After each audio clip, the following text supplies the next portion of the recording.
하나님 아버지 감사합니다. 오늘 수요일 또 기독교 강요와 또 우리 장로교 신조 또 성경 공부 이 귀한 또 시간에 또 저희가 바르게 잘 배움으로 우리의 신앙이 악한 이 세대에서 항상 하나님의 말씀으로 또 바른 교리로 올바르게 세워지게 도와주옵소서.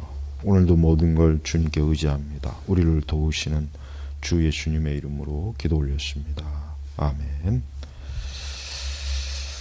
자, 오늘 제 기독교 강요 3장 믿음에 의한 우리 중생 회개 부분입니다. 자, 18번째 하나님과 사람들 앞에서 죄를 고백함. 자, 그렇지만 나는 이 점을 여기에 삽입하고자 한다. 즉, 회개라는 용어는 이러한 외적인 고백에 적용될 때 내가 설명했던 회개 참된 의미로부터 잘못 벗어나게 된다는 것이다. 왜냐하면 회개란 자신이 죄를 지었음을 고백하고 하나님께 형벌과 정죄를 피할 수 있게 해달라고 간청하는 것이라기보다는 오히려 하나님께 돌아가서는 것이기 때문이다. 그러니까 이제 회개라고 하는 것을 칼빈이 여기서 두 가지로 이제 본 겁니다. 하나는 외적인 형식적, 그다음에 두 번째는 내적인 걸 지금 이제 본 거죠. 우리는 그냥 자칫하면은 외적으로 내가 무슨 죄를 졌습니다. 하나님 용서해 주십시오. 뭐 기도하고 우리는 이제 그거 자칫하면 이제 그게 마치 회개 전부인 양 할 수도 있겠지만 실제로 더 중요한 것은 우리가 하나님께 완전히 돌이키는 거. 이게 회개란 말 자체가 사실 그거니까 완전히 하나님께 돌이키지 않고서 그냥 내가 죄를 졌습니다. 하나님 용서해 주십시오. 예수님의 피로 내 죄를 씻어 주십시오. 이런 어떤 형식적 고백만 가지고는 회개가 참된 회개라고 할 수 없다. 이제 그걸 얘기하는 거예요. 그래서 자, 그러므로 베옷을 입고 죄에 앉아 회개한다는 것은 단지 우리의 큰 범죄 때문에 하나님께서 분노하실 때 우리의 자기 혐오를 증거해 주는 것일 뿐이다. 사실상 이런 종류의 고백은 공적이며 이 고백을 통하여 우리는 천사들과 세상 앞에서 우리 자신을 정죄하면서 하나님의 심판을 예상한다. 바울은 자기 자신의 죄에 대해 너그럽게 용납하는 자들의 게으름에 대하여 책망하면서 다음과 같이 말하고 있다. 즉 우리가 우리를 살폈으면 하나님에 의해 판단을 받지 아니하려니와. 고린도서 11장 31절 말씀입니다. 근데 우리가 사람들을 우리의 회개에 대한 공개적이고 의식적인 증인으로 삼는 것이 언제나 필요한 것은 아니다. 그러나 하나님께 개인적으로 죄를 고백하는 것은 빠뜨려서는 안 되는 참된 회개의 일부분이다. 우리 자신을 우쭐거리며 자랑하는 죄와 드러나지 않도록 위선적으로 숨기는 죄를 하나님께서 용서하신다면 그것보다 더 불합리한 일은 없을 것이다. 우리가 날마다 범하는 죄들을 고백하는 것이 마땅할 뿐만 아니라 오랫동안 묻혀버리는 것처럼 보이는 더욱 큰 죄악들을 마음에 떠올려서 고백해야 된다. 그러니까 우리의 죄를 깊이 성찰하라 이거죠. 아주 깊이. 우리 죄를 그냥 피상적으로 보지 말고 어떻게 보면은 우리 심령, 우리 마음 깊이 있는 그 죄를 끝까지 파헤쳐서 하나님 앞에 드러내라. 이런 얘기입니다.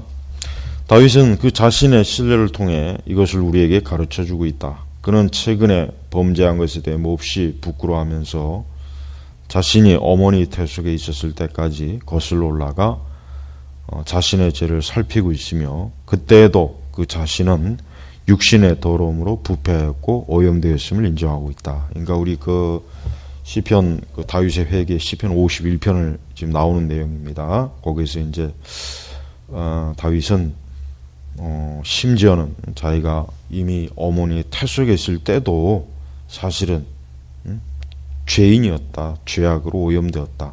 이게 이제 보통 우리가 인간의 전적 타락으로 말하는 증거 본문이 됩니다. 그러니까 다윗은 그냥 뭐 단순히 내가 뭐 이러이러한 죄를 밧세바에게 이런 죄를 졌습니다. 이런 하나님 앞에 내가 이렇게 죄를 졌습니다. 이게 아니라 자기 자신이 얼마나 엄청난 그 뼛속 깊이 참 세상에 태어나기도 전에 어머니의 태 속에 있을 때부터 벌써 자신은 하나님 앞에 더럽고 부패한 타락한 존재라는 것을 인정하는 겁니다. 많은 사람들은 무리들 속에 자신들을 감추고 다른 사람들을 끌어들여 벌을 받지 않으려고 애쓴다. 그러나 다윗은 그런 식으로 자신의 허물을 완화시키려고 하지 않고 있다. 다윗은 그것과는 훨씬 다르게 행동하고 있다. 우리가 다윗은 다윗이 사실 하나님 앞에 정말 큰 죄를 졌습니다.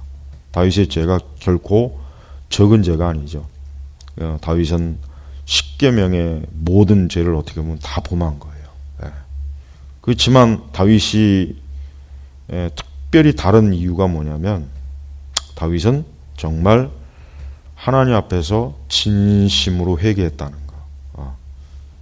진심으로. 그러니까 다윗의 회개는 누가 봐도 진짜 다윗은 회개했다 하는 걸 볼 수가 있어요.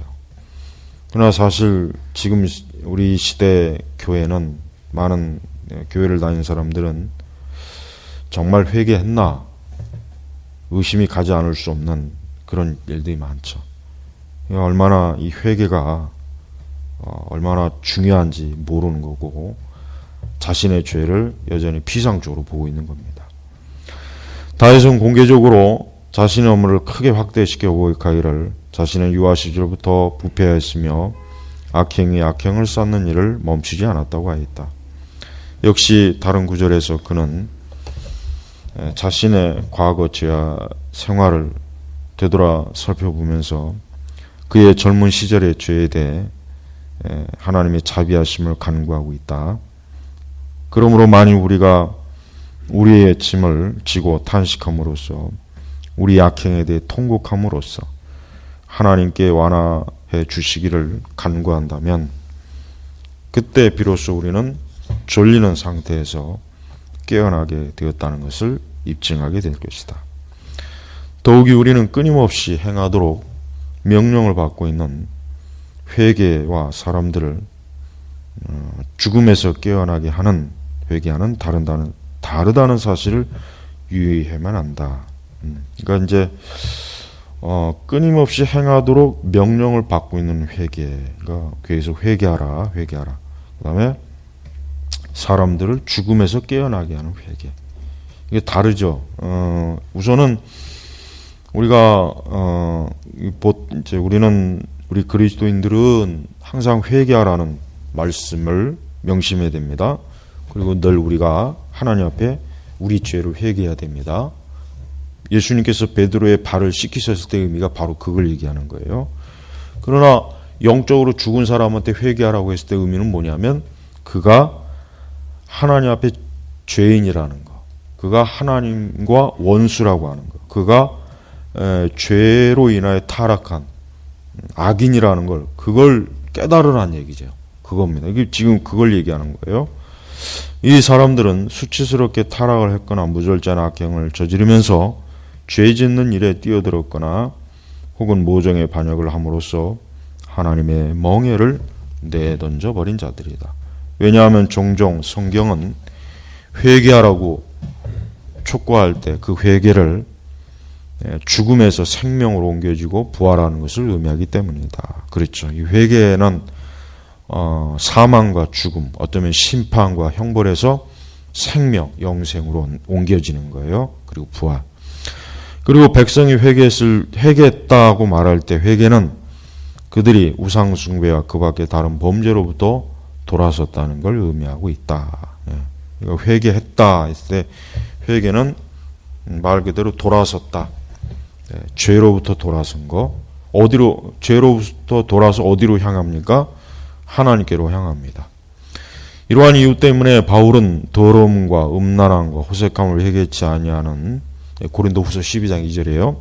죄인들 때문에 슬피 울 것이라고 선언하고 있다. 우리는 이 구분을 세밀하게 관찰해야만 하는데 이는 소수의 사람들만이 회개하도록 부름받게 된다는 말을 우리가 듣게 될 때 마치 육신을 죽이는 일이 우리와는 아무런 연관없는 것처럼 전혀 무관심한 태도를 지니지 않도록 하기 위함이다.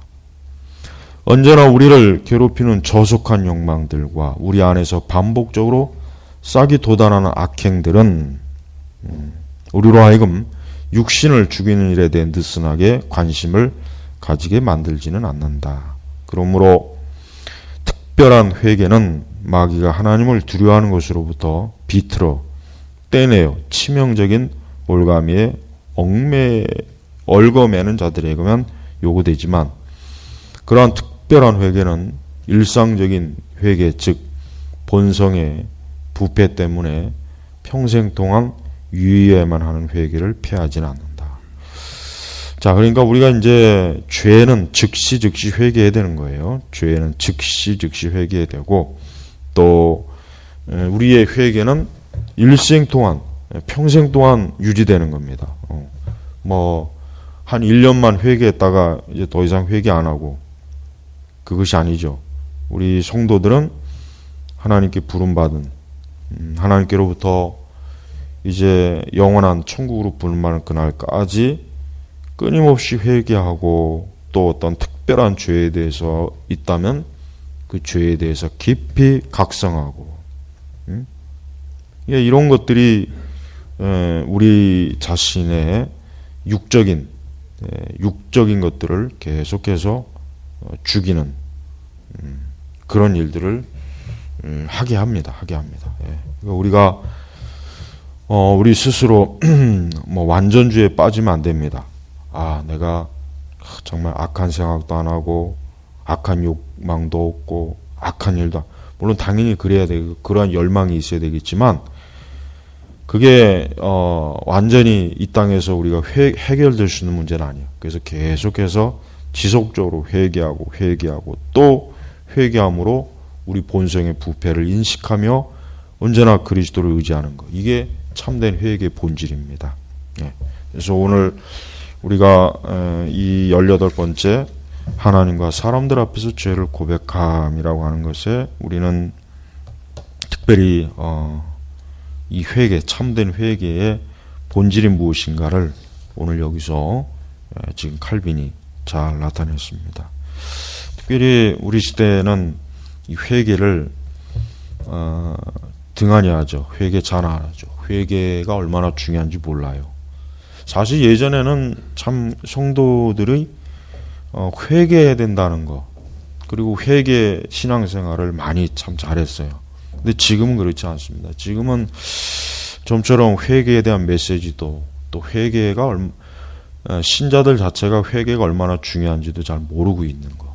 이게 참 얼마나 영적으로 문제가 많은지를 사실 좀 알아야 됩니다. 그렇습니다. 매일매일 회개하고 또 회개함으로 우리 성도는 자신이 하나님 앞에 살아있는 정말 죄와 부패와 악에서 깨어서 하나님께서 돌아선 자리라는 것을 보여주는 거예요. 그게 증거예요. 그게. 그러니까 회개 안 하는 것은 여전히 자기가 죄인이라 하나님 앞에 돌아서지 않았다는 증거가 되는 겁니다. 자, 오늘은 여기서 기독교 강의 마치겠습니다.